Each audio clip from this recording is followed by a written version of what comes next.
بسم اللہ الرحمن الرحیم۔ السلام علیکم۔ روزانہ واقعات سننے کے لیے اس چینل کو سبسکرائب کریں۔ دجال کا فتنہ اور ظہور۔ دجال کا فتنہ امت مسلمہ کے لیے سب سے عظیم فتنہ قرار دیا گیا ہے۔ یہ وہ فتنہ ہے جو حضرت آدم علیہ السلام کی تخلیق سے لے کر قیامت کے قائم ہونے تک آنے والے فتنوں میں سے سب سے بڑا فتنہ ہے۔ دجال کے مطابق ہم مسلمانوں کے پاس جو معتبر ترین ذرائع ہیں وہ نبی صلی اللہ علیہ وآلہ وسلم کی احادیث مبارکہ ہے۔ دجال کی سواری۔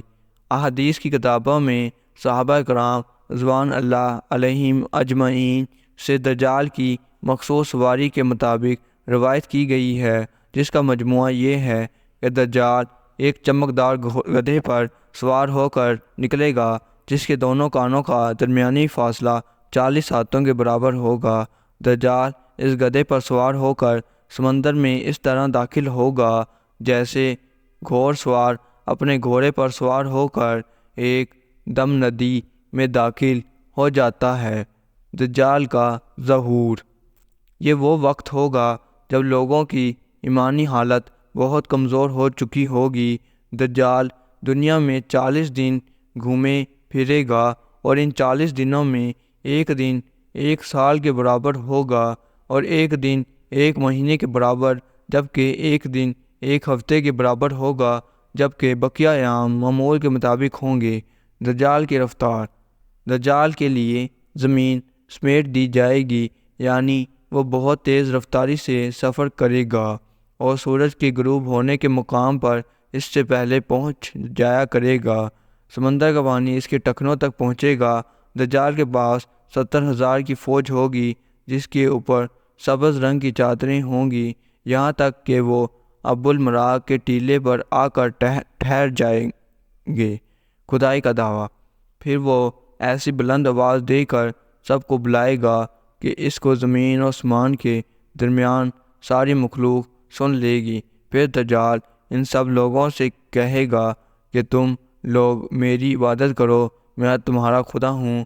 اس موقع پر رسول اللہ صلی اللہ علیہ وآلہ وسلم نے فرمایا کہ تمہیں پتہ ہو کہ تمہارا رب ایک آنکھ والا نہیں ہو سکتا، بھلا وہ رب جو دوسروں کو آنکھیں دیتا ہے وہ خود کیسے بینائی سے محروم رہ سکتا ہے۔ اس بدبخت دجال کے ماتھے پر کافر لکھا ہوگا جسے صرف مومن ہی پڑھ سکے گا اور وہ اسے پہچان لے گا۔ دجال اپنے گدھے پر سوار ہو کر ساری زمین پر گھومے گا۔ زمین کا کوئی حصہ، چاہے وہ پہاڑی ہو، میدانی ہو یا صحرائی، کوئی علاقہ ایسا نہیں بچے گا کہ جہاں وہ نہیں جا پائے گا، سوائے مکہ مکرمہ اور مدینہ منورہ کے، کیونکہ اللہ تعالیٰ ان دونوں جگہوں کی حفاظت خود فرشتوں کے ذریعے فرمائے گا۔ دجال جب وہاں داخل ہونے کی کوشش کرے گا تو فرشتے اس کا رخ پھیر دیں گے۔ ان احادیث کی بنیاد پر یہودی خاص طور پر گدھے کی تعظیم کرتے ہیں اور وہ اپنی خفیہ عبادتوں میں گدھے کو ضرور شامل کرتے ہیں۔ بعض لوگوں کا یہ دعویٰ ہے کہ عبادت کے دن خفیہ طور پر یہودی ایک گدھے کو اٹھا کر بیت المقدس میں لے جاتے ہیں، جہاں مختلف رسم و رواج کے مطابق اس گدھے کو سجایا جاتا ہے۔ یہ تمام باتیں اس جانب اشارہ کرتی ہیں کہ خروج دجال کا وقت اب زیادہ دور نہیں، بلا شبہ یہ فتنوں کا دور ہے اور اس وقت انسانیت دجال اور دجال کی قوتوں کے فتنے عظیم کی طرف بڑھ رہی ہے۔